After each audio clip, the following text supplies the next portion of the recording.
ডায়েটে আছো অথচ চাইনিজ খেতে ইচ্ছা করছে? তাহলে দেখে নাও আজকের এই রেসিপিটা। ইয়াম্মি ইয়াম্মি হয় জাস্ট খেতে। রাইসের সাথে এই রকম ঝাল ঝাল চিলি মাশরুম পনির। প্রথমে কিছুটা মাশরুম আমি কেটে একদম অল্প তেলে হালকা করে সতে করে নিয়েছি, এবং সতে করার সময় অল্প একটু নুন, একটুখানি গোলমরিচের গুঁড়ো দিয়ে সতে করে নিয়েছি। এটা সতে করে তুলে নিয়ে তার মধ্যে দিয়ে দিলাম এবার সোয়া পনির। সোয়া পনিরগুলোকেও ভালোভাবে হালকা অল্প তেলে নেড়ে চেড়ে তুলে নিলাম। কড়াইতে সামান্য তেল দিয়ে দিলাম আদা কুচি, কাঁচা লঙ্কা কুচি। তোমাদের কাছে স্প্রিং অনিয়ন থাকলে সেটাও দেবে।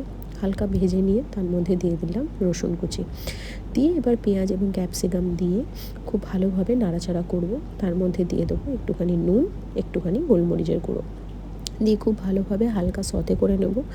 এবং এখানে দিয়ে দিলাম 3 চামচ মতো টমেটো সস, 1 চামচ মতো সয়া সস, হাফ চামচ মতো ভিনিগার, 2 চামচ মতো আমি এখানে দিয়ে দিয়েছি শেজওয়ান সস বা শেজওয়ান চাটনি, আর এখানে দিয়েছি ওই হাফ চামচের মতো আমি এখানে চিলি সস দিয়ে সমস্ত সসটাকে সামান্য একটু জল দিয়ে ভালোভাবে গুলে রেখে দিলাম। এদিকে পেঁয়াজ ক্যাপসিকামটা ভালোভাবে ভাজা হয়ে যাওয়ার পর এখানে সসটা দিয়ে দিলাম। পেঁয়াজ আর ক্যাপসিকামটা কিন্তু ওভারকুক কখনোই হবে না, একটু ক্রিস্পিনেস থাকবে। তার মধ্যে সসটা দিয়ে দিলাম। এবার এদিকে আমি অল্প একটু কর্নফ্লাওয়ার একটুখানি জলে গুলে রেখে দিলাম। আর এখানে কড়াইতে অলরেডি আমি জল দিয়ে দিয়েছি। গ্রেভিটা ভালো মতো ফুটে গেলে উপর থেকে কর্নফ্লাওয়ারটা দিয়ে দিলাম, কর্নফ্লাওয়ারের জলটা অ্যাড করে দিলাম। দিয়ে ঠিক গ্রেভিটা হয়ে যাওয়ার পরেই ভেজে রাখা মাশরুম আর পনিরটাও কিন্তু আমি এখানে দিয়ে দিলাম। ব্যাস, আর কি, আমাদের কিন্তু সোয়া চিলি মাশরুম একেবারে রেডি।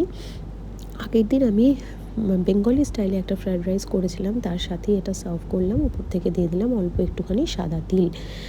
খুব ভালো হয় খেতে, একদম কম তেলে কিন্তু আমি আজকে এটা করেছি। ভীষণ সুন্দর হয়। চাইনিজ খেতে মন চাইলে ডায়েট ভেবে কিন্তু চাইনিজ খাওয়া বন্ধ করবে না। ভিডিওটা ভালো লাগলে অবশ্যই শেয়ার করবে। Thank you so much.